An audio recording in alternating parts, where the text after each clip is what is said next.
하나님 아버지의 사랑과 우리 주 예수 그리스도의 은혜와 평강이 저와 여러분 심령 속에 말씀과 성령님으로 충만하시기를 우리 주 예수 그리스도 이름으로 간절히 축원합니다. 오늘은요, 구약 성경 창세기 37장을 본문으로 해서요, 요셉의 고난과 꿈, 다시 재림하시는 주 예수님 그리스도라는 제목으로 저와 여러분이 하나님의 말씀을 받도록 하겠습니다. 먼저 1절인데요. 야곱이 가나안 땅 곧 그 아비의 우거하던 땅에 거하였으니, 자, 형 에서는 가나안을 떠나 세일로 갔지만 야곱은 하나님의 약속하신 가나안 땅 헤브론에 머물러 있었습니다. 이것이 야곱의 하나님의 은혜 가운데서 복을 받은 비결입니다. 2절인데요. 야곱의 약전이 이러하니라. 요셉이 17세의 소년으로서 그 형제와 함께 양을 칠 때에 그 아비의 첩 빌하와 실바의 아들들로 더불어 함께 하였더니 그가 그들의 과실을 아비에게 고하더라. 자, 요셉이 형들의 과실을 그의 부친에게 고한 것은 잘한 일입니다. 동생의 입장에서 형들이 올바로 하지 않을 때에 그들에게 직접 말하기는 어렵습니다. 그러므로 요셉은 그의 부친에게 말하여 부친께서 형들을 올바로 세우도록 하려는 것이었습니다. 만일 형들의 잘못을 고하지 않았으면 아버지가 형들의 과실을 알지 못하여 올바로 고쳐줄 수가 없습니다. 그러므로 요셉이 형들을 진정으로 사랑하여 아버지께 구한 것입니다. 3절과 4절인데요. 요셉은 노년에 얻은 아들이미로 이스라엘이 여러 아들보다 그를 깊이 사랑하여 위하여 채색 옷을 지었더니 그 형들이 아비가 형제들보다 그를 사랑함을 보고 그를 미워하여 그에게 언사가 불평하였더라. 자, 야곱이 노년에 얻은 아들 요셉을 다른 아들보다 더 사랑하여 편애하는 것은 잘못한 일입니다. 그로 인하여 다른 아들들이 요셉을 시기하고 미워하여 결국 요셉이 불행한 일을 당하게 되었습니다. 부모가 자녀를 편애하는 것은 다른 아들들에게 좋지 않은 영향을 미치는 것이므로 모든 자녀를 공평하게 사랑해야 합니다. 예수님께서 세 제자, 즉 베드로, 야고보, 요한만 변화산이나 겟세마네 동산 등에 데리고 가신 것은 편애가 아닙니다. 그것은 그들의 인격과 그릇을 보시고 하나님의 나라를 위하여 좀 더 연단시키시고 좀 더 큰 일에 사용하기 위한 것입니다. 5절인데요. 요셉이 꿈을 꾸고 자기 형들에게 고하매 그들이 그를 더욱 미워하였더라. 요셉의 형들이 요셉을 미워한 까닭은요. 첫 번째는 형들의 과실을 아버지께 고한 일 때문입니다. 두 번째는요. 아버지의 편애 때문입니다. 세 번째는요. 꿈을 꾸었기 때문입니다.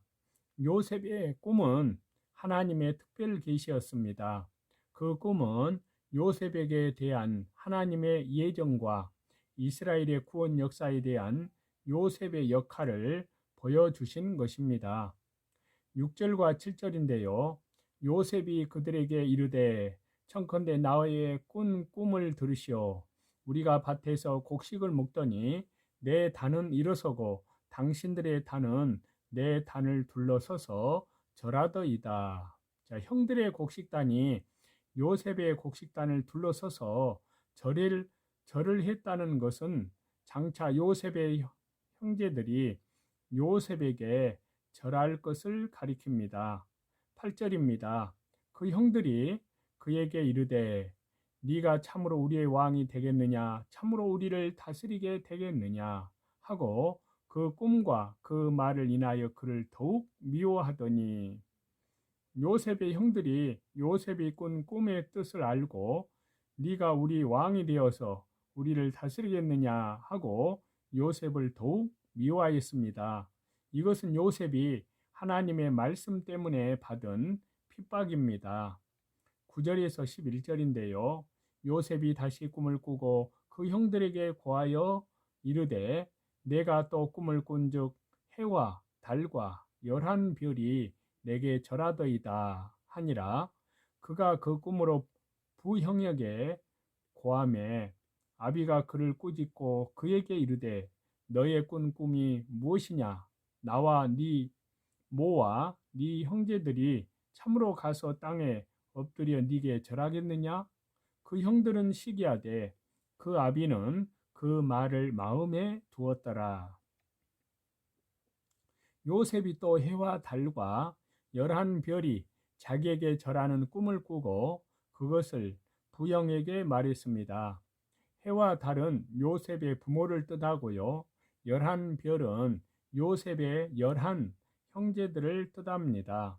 그러므로 아버지가 요셉을 책망하면서도 그 말을 마음에 두었습니다. 그것은 아버지가 요셉을 진정으로 사랑했기 때문입니다. 그러나 그의 형제들은 그 꿈의 뜻을 알고 더욱 요셉을 시기하여 미워하게 되었습니다. 이것은 하나님의 뜻을 깨닫지 못하는 자들이 하나님의 말씀을 가진 자를 핍박하는 것이요. 육신에 속한 형제들이 영에 속한 동생을 핍박하는 것입니다. 요셉이 하나님의 간섭과 계시받은 것을 시기하여 하는 핍박입니다. 육에 속한 이스마엘이 하나님의 약속을 따라 난 이삭을 핍박한 것과 같고 육신에 속한 에서가 영에 속한 야곱을 핍박하는 것과 같습니다. 어느 시대에나 하나님의 말씀이 있고 생명이 있고 하나님의 말씀대로 살려고 하는 자는 핍박을 받습니다. 디모데후서 3장 12절에요. 무릇 그리스도 예수님 안에서 경건하게 살고자 하는 자는 핍박을 받으리라 라고 했습니다. 12절에서 14절인데요. 그 형들이 세겜에 가서 아비의 양떼를 칠 때에 이스라엘이 요셉에게 이르되 네 형들이 세겜에서 양을 치지 아니하느냐 너를 그들에게로 보내리라. 요셉이 아비에게 대답하되 내가 그리하겠나이다. 이스라엘이 그에게 이르되 가서 네 형들과 양떼가 다 잘 있는 여부를 보고 돌아와 내게 구하라 하고 그를 헤브론 골짜기에서 보내매 이에 세겜으로 가니라. 자, 요셉의 형들이 세겜에서 양떼를 칠 때 이스라엘이 요셉을 보내어 그의 아들들의 안부를 알아보게 하였습니다. 내가 그리하겠나이다. 자, 요셉은 부친의 명령을 즉시 순종하여 세겜으로 갔습니다. 헤브론에서 세겜까지는 약 80km나 되는 멀고 험하고 위태한 길이지만 17세 소년인 요셉이 단신으로 갔습니다. 그것은 요셉이 첫 번째는 하나님을 의뢰하고 두 번째는 부모를 순종하여 세 번째는 형들에 대한 의무감으로 간 것입니다. 15절에서 17절인데요.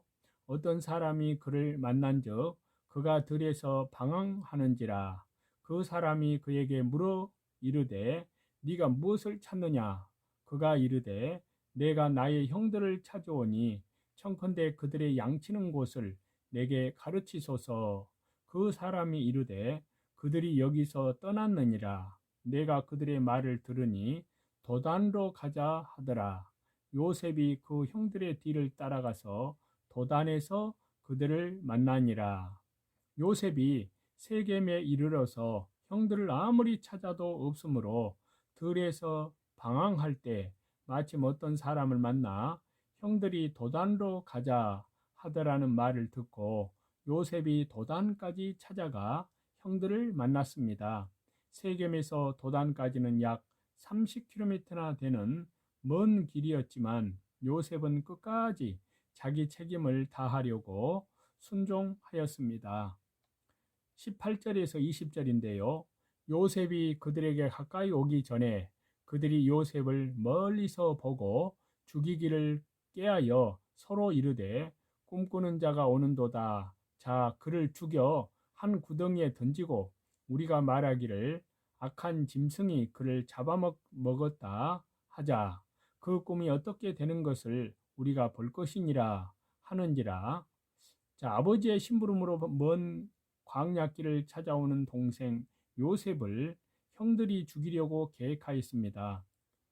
시기심은 이와 같이 무서운 결과를 초래합니다. 형들은 하나님이 보시는 것도 모르고 아버지께 대한 효성도 잊어버리고 형제에 대한 사랑도 내어버린 채 마음이 강팍하여 동생을 죽이려고 하였습니다. 그 원인은 요셉에 대한 하나님의 섭리와 계시의 말씀, 꿈 때문이었습니다. 이것은 대제사장과 바리새인들이 시기하여 주 예수님을 죽인 것과 마찬가지입니다. 형들이 요셉에게 대하여 꿈꾸는 자라는 별명을 붙인 것을 보면 그 계시의 말씀, 꿈과 하나님의 섭리적인 역사를 얼마나 싫어했는지 증명이 됩니다. 사실 동생이 잘 되면 형들에게도 얼마나 좋은 일이겠습니까? 동생이 잘 되면 형들에게도 그 혜택이 돌아가기 마련입니다. 동생이 잘 되어 형들이 그 동생에게 머리 숙이는 것도 나쁜 것이 아닙니다. 하나님께서 동생을 높여서 그에게 머리를 숙이게 하시면 머리를 숙이는 것이 복입니다. 동생이 잘 될 때 형들이 협력해 나가면 서로가 잘 되고 하나님의 나라가 잘 될 것입니다.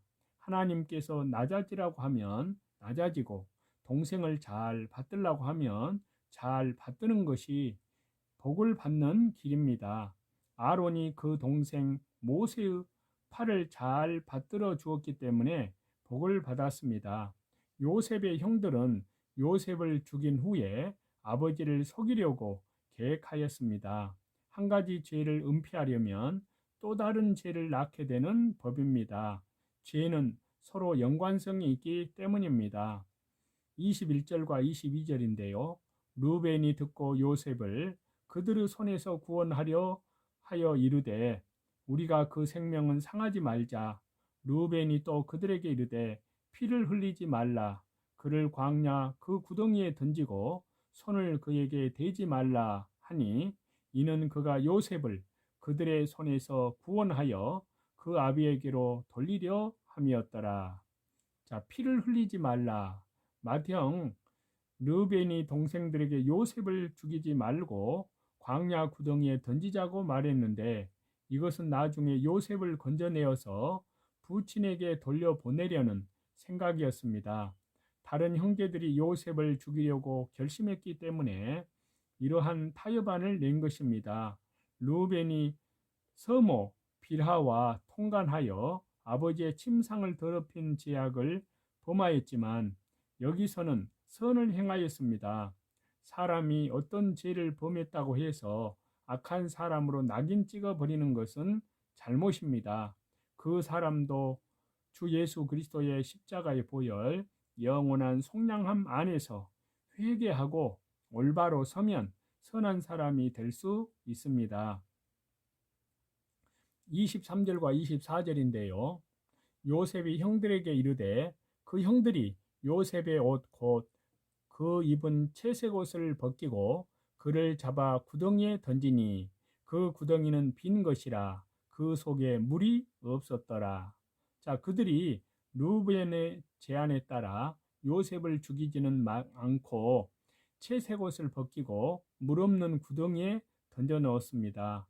그 옷은 요셉이 들에서 짐승에게 찢긴 것처럼 만들어 아버지께 가져오기 위함이었습니다.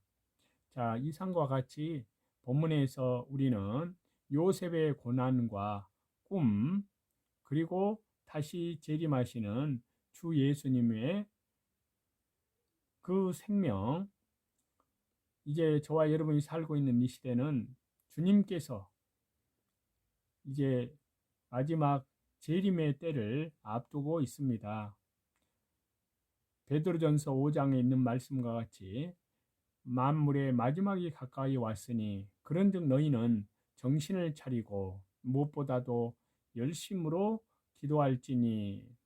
또 근신하여 정신을 차리라고 말씀하신 주님께서 이제 저희들은 이 시대의 표적들을 말씀을 통해서 옳게 잘 분별하고 또한 깨어서 말씀과 기도로 하나님께서 작정하신 때를 알고 그리스도의 순결한 신부로서 말씀과 기도 가운데 오늘 또 자기를 부인하고 자기 십자가를 지고 믿음의 주에 온전케 하시는 주님만을 바라보고 안으로는 그리스도의 형상을 더욱 닮아내는 신앙의 인격으로 성령님으로 더욱 굳건하게 믿음이 세워져 가고 밖으로는 이뤄진 영혼들에게 하나님 나라의 생명의 복음의 역사를 증거하시는 저와 여러분이 다 되시기를 다시 재림하시는 우리 주 예수 그리스도의 이름으로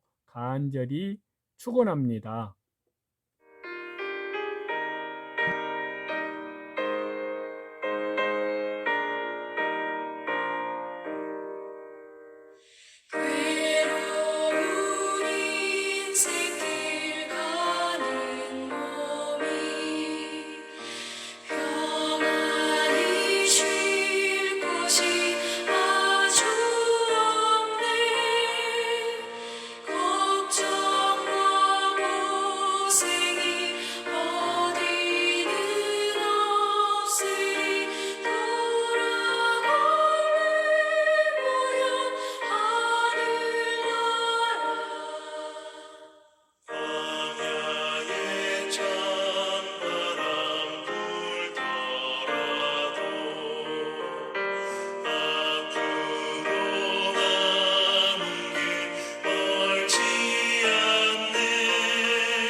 서